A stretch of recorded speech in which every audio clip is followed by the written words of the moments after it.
Oke, assalamualaikum warahmatullahi wabarakatuh. Kembali lagi kita Waalaikumsalam warahmatullahi wabarakatuh. ketemu di bukan siapa-siapa.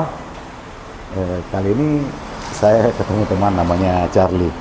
Ya, mungkin Charlie bisa cerita sedikit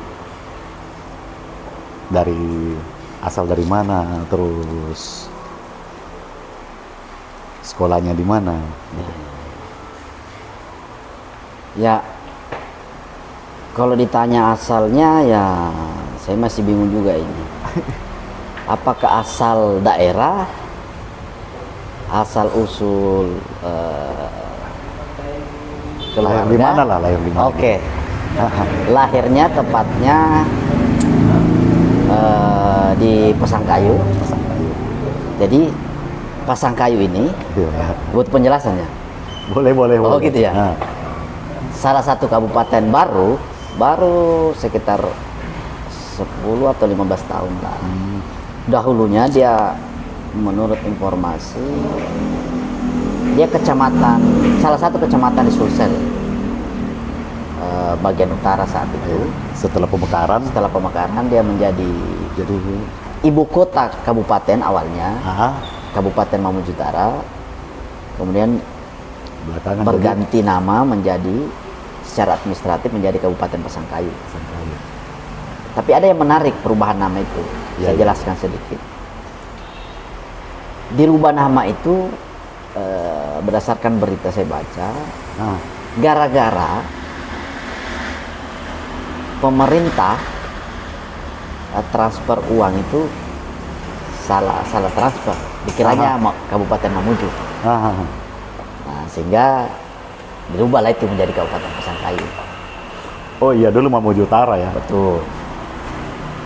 Matra. Matra. Ah. Itu kan ada merek rokok itu kan. Mantap terasa.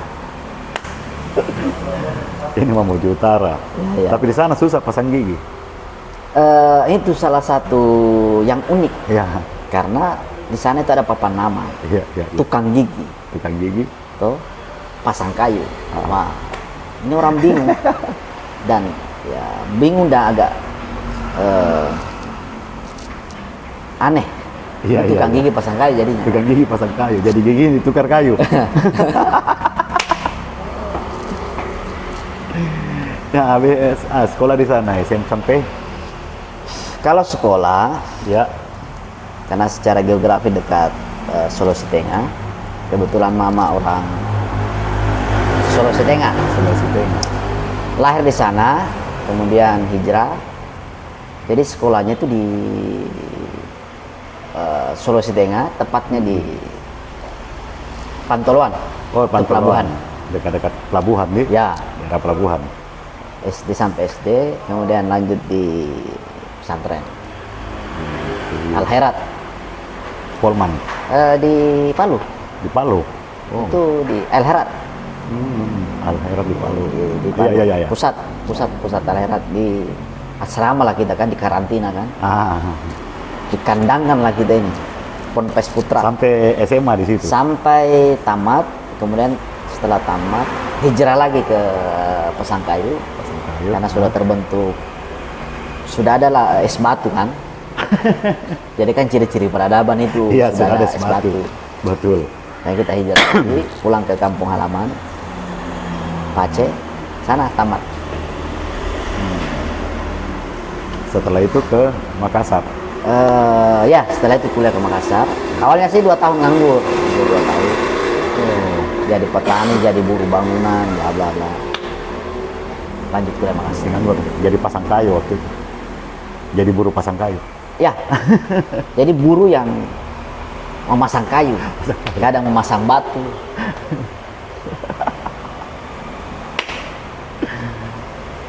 Ah, habis itu ke kuliah di Makassar. Ya di Universitas Muslim Iya. Indonesia, Umi. di UMI ya. Sebenarnya kuliahnya sih mau pada dasarnya capek jadi buruh, capek jadi petani. Ah, Saya butuh Ada suasana perubahan baru. nasib.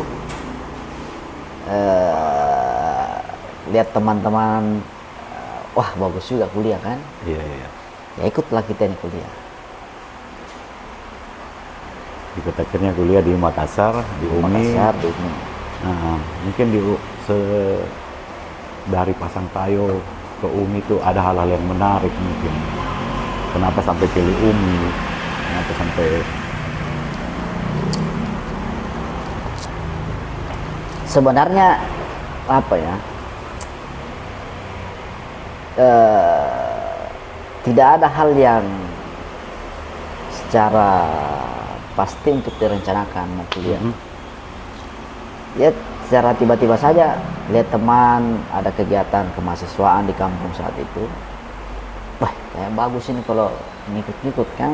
Iya. Ah, Itu ayo sudah kuliah. sudah di UMI nih. Sebelum nganggur kan, pas saya nganggur. ah. Lihat teman-teman dari organisasi daerah, Iya. saat itu Hikmah Matra Makassar namanya. Ah. Wah, kayaknya bagus tuh. Kebetulan saat itu teman-teman angkatan kan, Iya. kayaknya kuliah, Kayaknya asik ya. asik kuliah. Awalnya orang tua resisten. Apa kuliah? Itu sana banyak sepupu kuliah tidak ada kerja kan begitu. Ya wajar ya, entah kenapa ya saya begitu dorongan dari dalam ya harus kuliah. Jadi saya nekat lah ke Makassar. Ah. Saya nekat ke Makassar. Tapi unik ini, biasanya orang tua itu paksa anaknya kuliah, ini malah dilarang. Ya itu kan yang satu hal yang saya pastikan, orang tua tidak percaya saya secara pribadi. Mungkin anak dari 7 bersaudara yang dianggap tidak normal ini anak sekolah. Gitu ya. Jadi problemnya dari saya, bukan di orang tuanya. Oh. Karena SMA saja kan cuma 1 buku dibawa kan. Oh. Tapi targetnya kan tidak mau juara. Iya, Tapi iya. naik kelas. Yang penting naik kelas, yang penting selesai. Yang penting selesai. Iya, iya.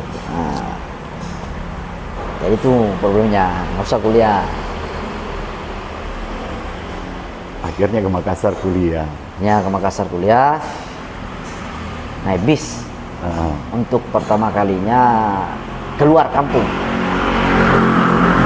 dengan jarak tempuh 700 sekian kilo lah, Iya, iya. dengan modal 1 juta 2 juta lah, daftar ngurus sendiri. Harus. Targetnya cari kampus fakultas yang tanpa hitungan. Iya. Memang sudah target seperti itu. Mana ya? Ya. Nah ini hukum, asal ini hukum, Tidak ada matematikanya. nggak ada matematika. Walaupun ada di soal, Ah. si ya alhamdulillah lulus. Iya, iya, iya. Dengan modal ya 1 juta 2 juta lah saat itu. Iya. Terus akhirnya tinggal di asrama mahasiswa Pemda saat itu Mamujutara namanya, Hikmah Matra Makassar. Iya. Untuk sementara tinggal di situ. Ya sampai selesai kan, Oh. dari Jadi maba penghuni tetap asrama. 6 tahunan lah aku tidak salah. Akhirnya cukup berjasa lah itu. Cari yang murah meriah deh. Pokoknya asli murah meriah. Nah, selama di Makassar mungkin ada yang menarik, pengalaman-pengalaman di Makassar selama kuliah atau apa yang bisa mungkin jadi inspirasi buat teman-teman atau bisa membekas di hatinya Charlie. Pasti ada cerita yang tidak bisa dilupa. Apa ya? Kuliah Iya. yang paling membekas, kesimpulan saya, tidak ada orang yang bodoh Ah, kuliah. Setelah melewati fase kuliah atau sementara kuliah, tidak ada orang bodoh. yang ada orang tidak mau belajar. Ada yang malas. Malas ini lahir banyak hal. Mhm. Bisa jadi soal faktor lingkungan, Iya, iya, iya, betul. sehingga Lingkungan, betul. malas tadi tidak menjadi penyebab utama orang tidak maju. Iya. Tapi saat itu situasi, saya punya kesimpulan sederhana ya, tidak ada orang bodoh di dunia ini dilahirkan. Pada dasarnya semua manusia potensi. Iya. Tinggal faktor apa yang kemudian tadi Aha. yang membuat lebih malas tadi Iya. itu lahir. Ada faktor ekonomi, faktor keluarga, banyak hal lah. Faktor pergaulan. Faktor pergaulan. Nah, Tapi di kampus yang membuat selamat hidup iya. paling terasa itu ada sebuah organisasi Aha. pers kampus Organisasi pers. ya, namanya itu UPPM, yang sering dikenal sih komunitas anak merdeka. Nah, Disitulah ya, kita ditempa itu menjadi seseorang lah, banyak pelajaran di situ. sangat banyak. Salah satunya apa coba yang paling Apa ya? Ini tidak bisa dilupa.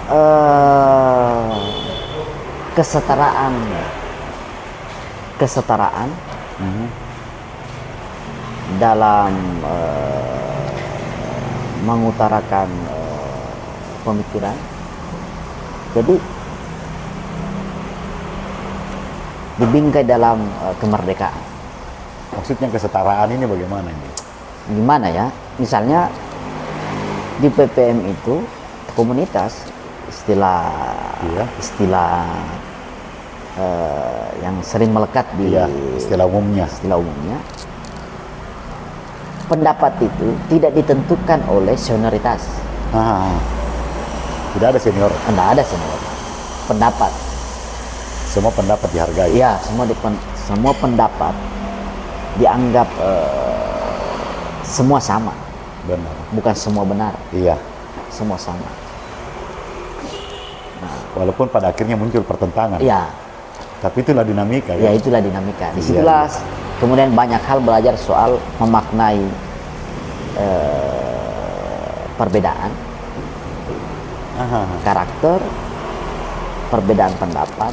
Iya. Nah, ada yang unik Ah, di awal-awal bergaul, tidak ada senioritas, non masa, iya. non intervensi, non senioritas.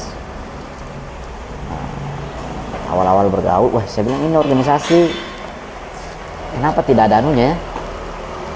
Apa Struktur ada tapi struktur senioritas yang begitu kaku, Iya. tidak ada istilah panggilan kakak, ah. kanda.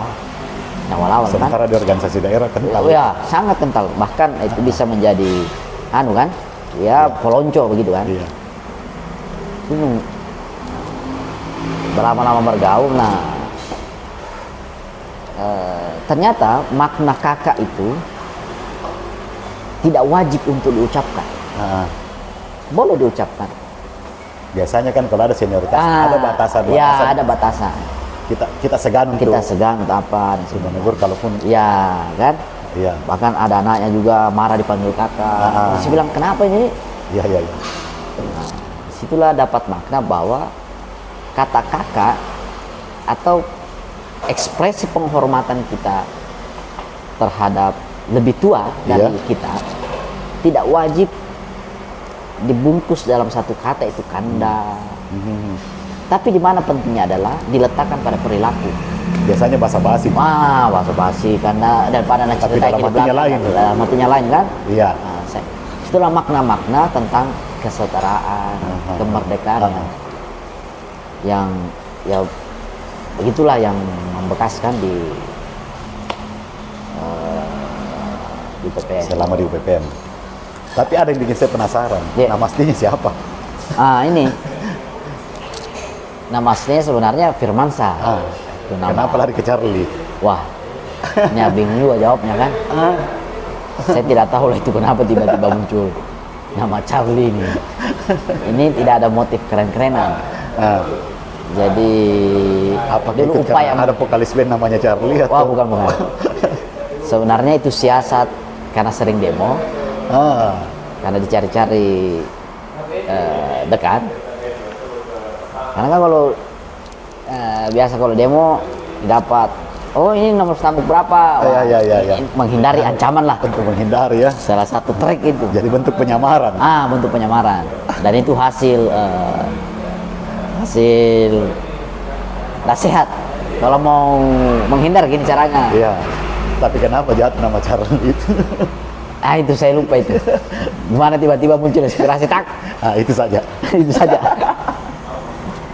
Akhirnya lengket sampai sekarang. Akhirnya lengkap sampai sekarang. Menyesal juga kan? Jadi kalau orang tanya nama sebenarnya, Jadi harusnya ya ada menyesal ada tidak juga sih.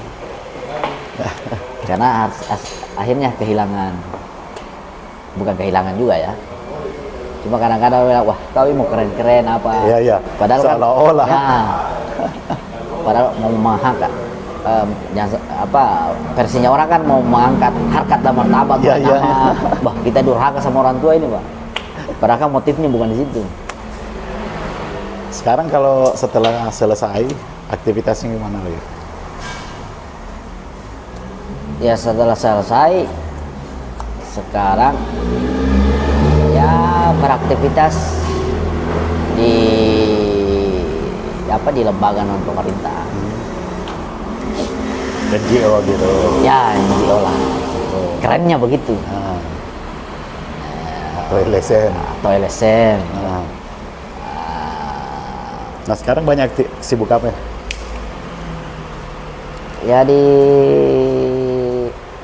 Ya sekarang selain di aktif di NGO, sekarang juga aktif di lawyer. Jadi lawyer Ya. di lembaga bantuan hukum. Ya. Nah gini, saya masih tertarik dengan dunia, mengulas tentang dunia NGO sebenarnya. Terutama sekarang gini, terlalu banyak yang mengaku-mengaku LSM. Tapi pada hakikatnya bukan seperti itulah kerja-kerja NGO sebenarnya. Iya. Yang orang-orang di daerah bilang LSM. Yang datang bawa cari-cari kesalahan, terus bawa proposal. Ya itu mungkin perilaku ya. Mungkin secara kelembagaan dibilang LSM ya secara formal. Misalnya punya struktur. Izinnya segala macam, izin LSM. Ya. Mungkin yang kita problemkan soal perilaku. LSM-nya mungkin. Kira-kira dampaknya ke NGO yang benar-benar mau kerja untuk Ya dampaknya ya soal itu tadi akhirnya warga atau masyarakat yang ini yang kita khawatirkan dia sama ratakan. ya itu yang yang jadi ilfil, bahkan timbul ketidakpercayaan. Iya. Atau kehilangan legitimasi. Betul. Berdampak kepada organ-organ civil society ini kan yang memang murni mau melakukan pendampingan. Yang sebenarnya pekerjaannya Ya, yang sebenar-benarnya pendampingan. Pendampingan, mengadvokasi, membantu masyarakat yang kan karena perilaku tadi ini kan menjadi justifikasi terhadap teman-teman yang memang yang sesungguhnya bekerja di kalau saya sih melihatnya begini, ini pendapat pribadi ya, saya melihat begini, kerja-kerja teman-teman di NGO itu kan sebenarnya mengorek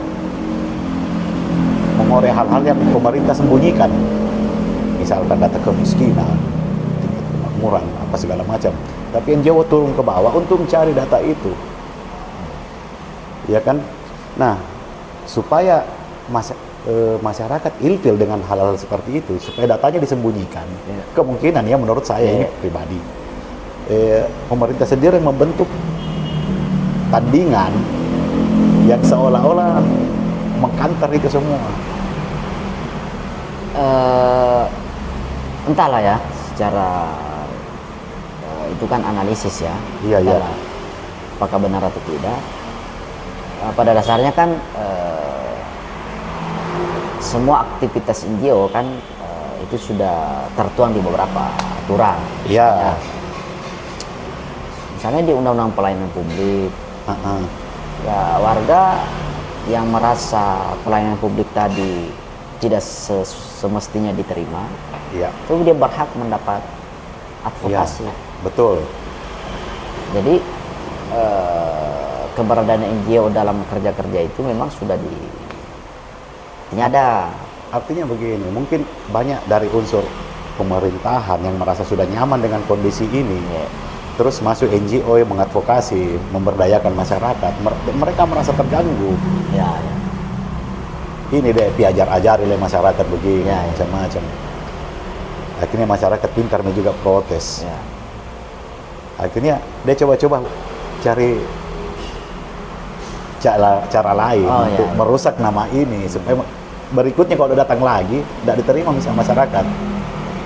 Ya, artinya kan bisa jadi ya, Heeh. sebenarnya bisa tidak praktek-praktek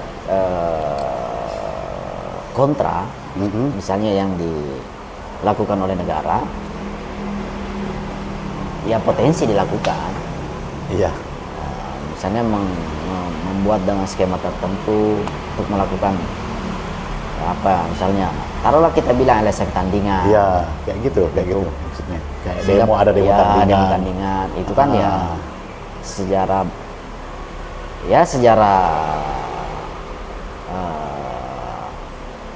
bangsa kita kan ya mencatat kan praktek-praktek seperti itu kan.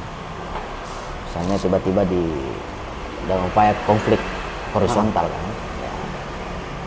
Kemudian banyak juga saya lihat gini, itu yang biasa ada mobil-mobil tertulis LSM pers. Iya kan, seolah-olah ini jadi tameng. Dua kata LSM sama pers itu seolah-olah jadi tameng buat mereka. Nah, itu tadi bahwa memang mungkin bisa jadi secara administratif dia bagian dari para organ civil society, Iya, tetapi secara praktek iya, tidak sesuai dengan fungsinya misalnya. Oh, misalnya pers. Karena maksudnya keberadaan mereka juga pada dasarnya bagian daripada buah reformasi, iya. ya kan, perjuangan civil society, Kebebasan pers. ya, kebebasan pada dasarnya kebebasan sipil kan, politik gitu kan. Artinya di saat yang sama dia bagian daripada hasil perjuangan Iya. gerakan ceritanya reformasi kan saat itu. Cuman kan miris sebenarnya. Charlie kan aktif di pers kampus dan sekarang di lembaga bantuan hukum. Nah, yang miris itu kan ini ada dua hal. Kayak ini nih, wartawan sendiri yang legal, kerja di media legal, tidak tulis di mobilnya pers. Ya, artinya Sementara banyak orang yang Ya, dengan bangga besar-besar ditulis pers, di plat nomornya pers. ya artinya mungkin saya menganggap bahwa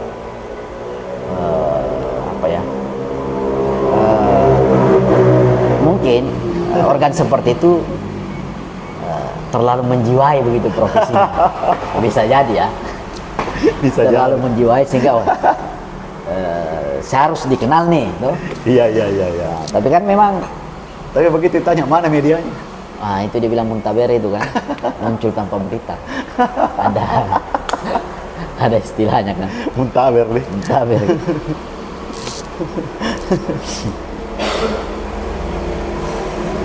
Nah, kalau selama di kampus sendiri hal-hal yang menarik mungkin selama ber-UPPM ada yang unik kan? Kuliah umum yang Ya. harusnya saya nikmati di ruang ber-AC, Ya. tapi saya lakukan dengan demo rektor. Aha.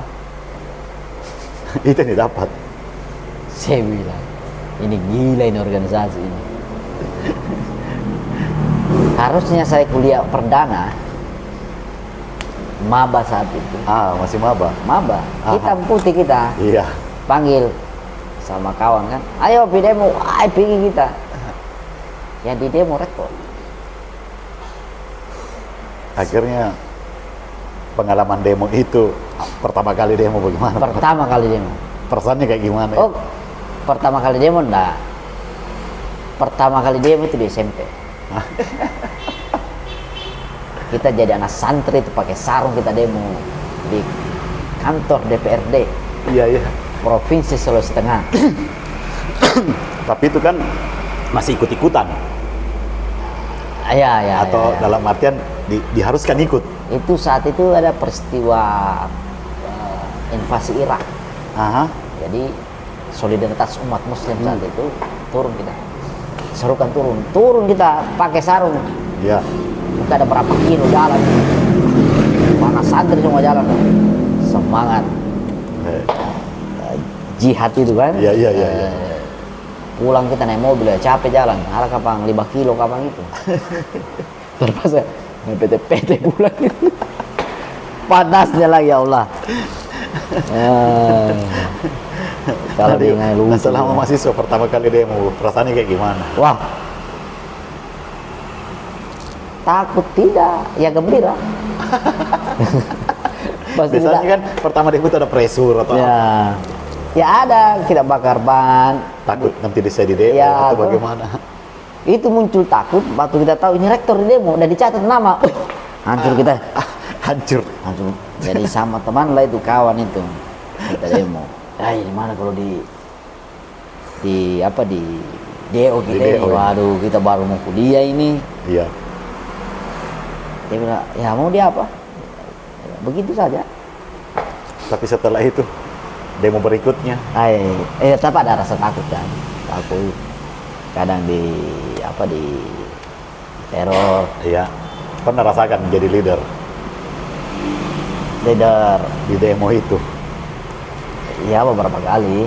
Jadi korlap lah apalah. Iya sering lah. Beberapa kali sering lah ikut warlap. Jadi dari situ nih sampai ganti nama Charlie ini. Ya sejak saat itu kayaknya. Ingat-ingat itu karena dulu advokasi apa ya? Kita demo apa? Saya lupa itu pastinya. Waktu ada aksi di kampus depan umum, memang cukup ribut lah saat itu. Memang isunya keras. Hari apa ya pendidikan, saya lupa lah pastinya isu itu. Intinya memang di waktu itu sering aksi, banyak pendampingan kasus di luar kampus, advokasi jaringan saat itu kan di UBH. Iya. Pendampingan pedagang, petani, warga yang tergusur. Banyak pressure.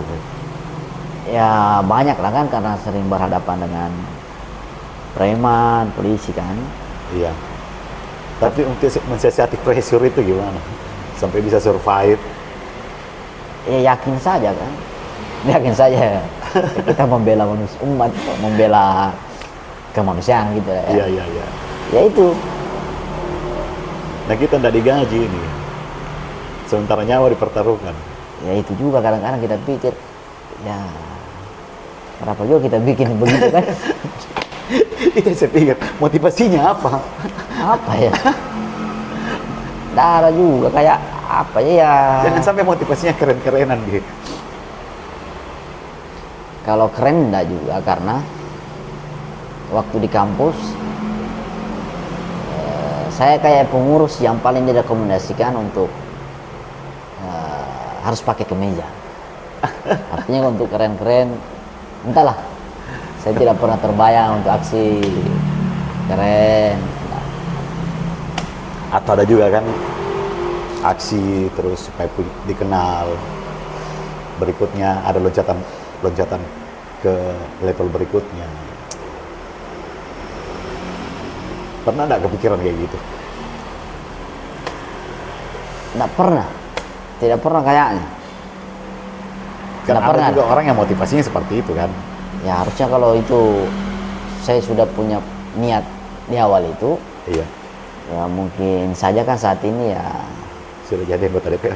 enggak juga, mungkin sedikit berlebihan maksudnya. Ada. Kita ngomong aksi, bagaimana dengan teman-teman yang jualan massa istilahnya? Istilah kasarnya jualan Ya massa. apa ya? Ya itu Pernah nggak ketemu? bukan pernah. Hampir setiap kalau mau demo, tahulah ini gerombolannya ini, gerombolan ini. Makanya kan ada satu organ yang di kampus, Iya. nama FOSIS.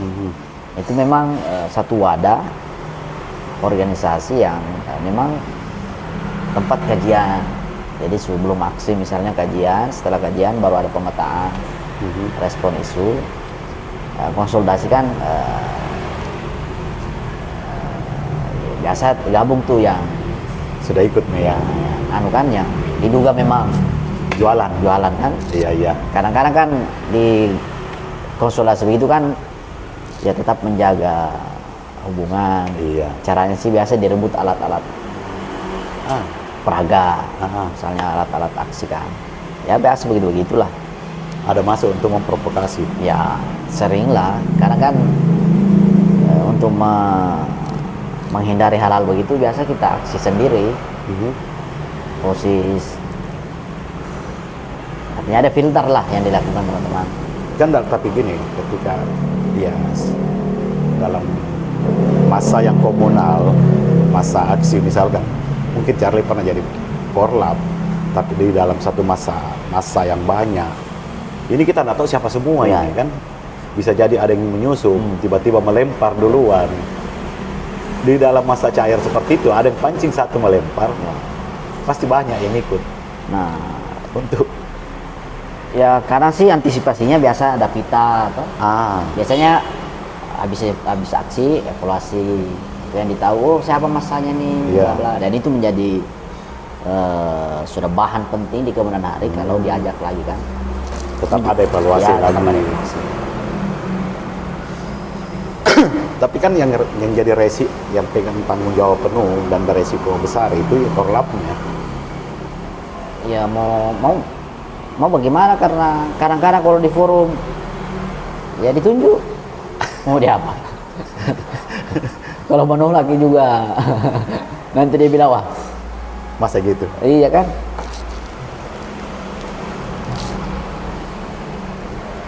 Nah, pengalaman aksi itu, manajemen aksi itu ada nggak yang bisa diterapkan dalam kehidupan sehari-hari sekarang? Apa ya? Karena ya kan di dalam satu aksi itu pasti ada manajemen aksi, bagaimana mengatur dan sebagainya, bagaimana menghadapi pressure, bagaimana Ya mungkin pembentukan ya. nah di Dari kehidupan sehari-hari pengalaman ya, itu ya mental ya. bangunan Cara berkomunikasi dengan banyak orang, situasi yang harus mengambil keputusan cepat, didesak misalnya, harus ambil ini, ada yang ditangkal, jadi ada nggak yang sering kita aplikasikan ketika di kehidupan sehari-hari? ya artinya kan Misalkan dalam situasi kelompok RTK atau apa yang tiba-tiba harus ambil keputusan daripada menunggu Pak RT lama. ya mungkin itu dipraktek di kerja-kerja Di LBH ya. pengalaman gitu kan, butuh respon cepat tanpa menunggu perintah struktural misalnya, dengan mempertimbangkan segala risiko kan. Banyak hal ya. Misalnya kalau ambil pilihan ini, apa efeknya? Banyak. Kan di LBH kan demo juga kan? Iya, banyak juga demonya, betul. Jadi hanya pindah tempat demonya. Beda lembaga. Beda lembaga itu.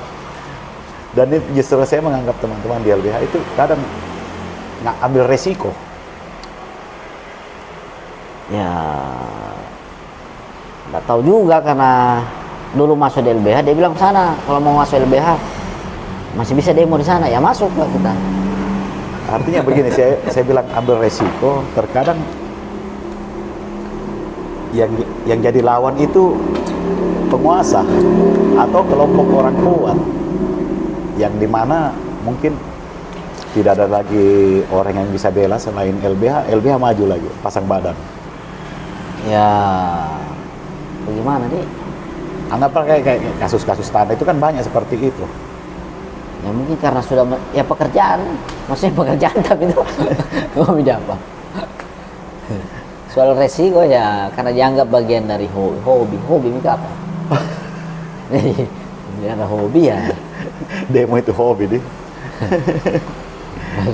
Maksudnya hobi bela orang yang yang tertindas. Entahlah, ya maksud saya, ya tidak ada kosakata yang menjelaskan apakah maksud LBH apa. Intinya hobi saja ya, Pak, hobi. Dampingi orang, bla bla bla. Nanti dia bilang pojang kemanusiaan kan, wah. Dia bilang songong juga kan, wah. Ya. Seolah-olah deh. maka belum tentu juga misalnya apa yang kita lakukan seutuhnya benar kan, dalam artian tertentu maksud saya. Menurut kata hati itu benar. Ya, Kita kembali begini. Saya tertarik itu ketika kita ngomong bahwa panggilan hati itu kan ada gini. biskal Eh, kalbu. Kalau saya sih mengartikan seperti ini.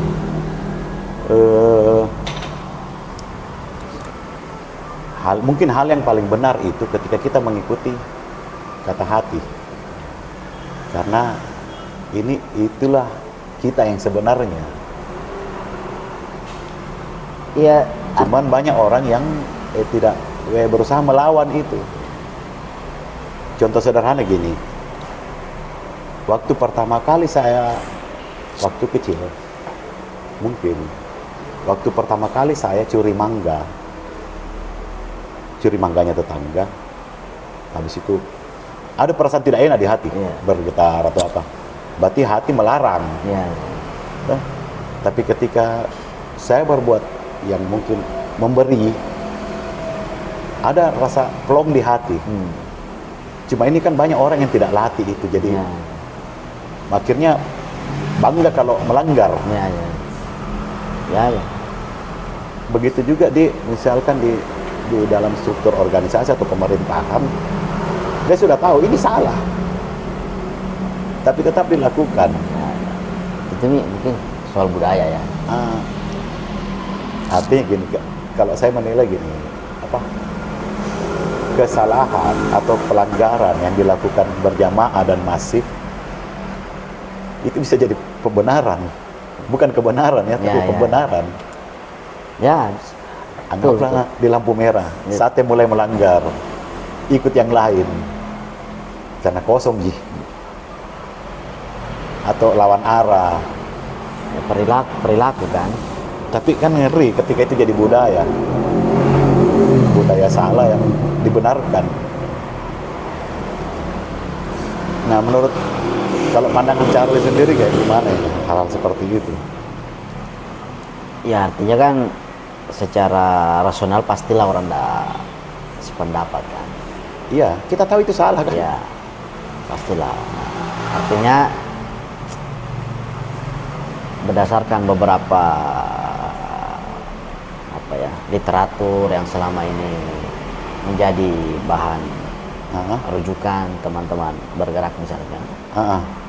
Ya itulah mungkin salah satu fungsi NGO hadir. Iya. Itu tadi untuk mengoreksi kesalahan tadi dengan berbagai macam atau jenis aktivitas. Misalnya ada yang memang lembaga yang main di hukum, ada yang main di non hukum misalnya, ada lingkungan. Ya ada lingkungan banyak lah. Iya. Ya bagi saya sih ya mungkin itulah sirkulasi kehidupan kan, sirkulasi bernegara gitu. Tapi yang terakhir mungkin ya, kenapa sampai Charlie mau terjun ke dunia NGO sementara kita lihat sendiri kan tidak ada orang NGO yang kaya? Apa ya? Ada satu keyakinan, saya lupa lah itu, tapi cukup itulah menjadi pegangan. Ya kalau kita bantu orang kan ya katanya itu saya baca itu. Iya ya. Kalau kita bantu orang ya malaikat akan mendoakan, Tuhan akan memudahkan Iya. urusan-urusan kita juga. Itu sih pragmatisnya kan. Artinya Harus dalam hidup itu ada yang berarti. Ya, apa? Berbuat sesuatu yang berarti. Ya. Ya mungkin itu. Mungkin itu. Kalaupun dianggap berarti. Karena Saya- kalau tidak ada yang berarti, ya untuk apa hidup? Ya, ya. Kerbau saja hidup. Ya, menghindari penyakit kata ustaz kan, Aha. menghindari penyakit bangga diri. Aha. Ya lakukan saja, artinya dengan tanpa Nggak perlu orang tahu. tanpa mengharap, walaupun kadang-kadang Ya, kita, maksud saya, Tuhan juga marah dalam keyakinan saya. Tuhan juga marah kalau kita tidak berharap. ya. Kan jelas perintahnya. Dan kan. bullshit lah kalau orang berbuat Iya, tidak kan? berharap. Di saat yang sama, saya kadang khawatir berbuat sesuatu berharap. Ya, Kenapa? saat itu Karena itu tadi soal, wah ini, saya sudah bantu kok. ya gitu kan. Jadi saya kadang-kadang ya kan masih, ya begitulah ceritanya kan. Tapi saya bilang manusiawi saya kira bos. Ya. Ketika kita berharap sudah bantu orang, kita berharap manusiawi. Jadi pikiran itu kemudian terganggu. Ada satu buku saya baca, Aha. berdoa atau memerintah Tuhan. Mhm. Kita ini berdoa atau memerintah Tuhan. Iya, bedakan berdoa atau Ya, wah, kejam juga ini buku kan. iya, iya, iya, iya. Jadi saya mulai, nah itu yang kemudian pada dasarnya ya berbuat saja yang baik. Iya, benar-benar. Saya baru tangkap itu kata kamu. Artinya berdoa saja Iya, punya makna. betul. Terkadang kita berdoa itu memaksa. No? Iya, seolah-olah Tuhan kita perintahkan untuk kasih kita. Iya, benar. Saya baru tangkap itu kata-kata. Benar. Itu ada buku tasawuf modern dari baca. Saya bilang keren juga. Iya, iya, iya. Apalagi itu berdoa ya. Iya, Doa. belum yang lain. Belum yang lain. Benar. Ya sadar hati begitulah. Kan pesan-pesan orang tua kan ya bantu orang.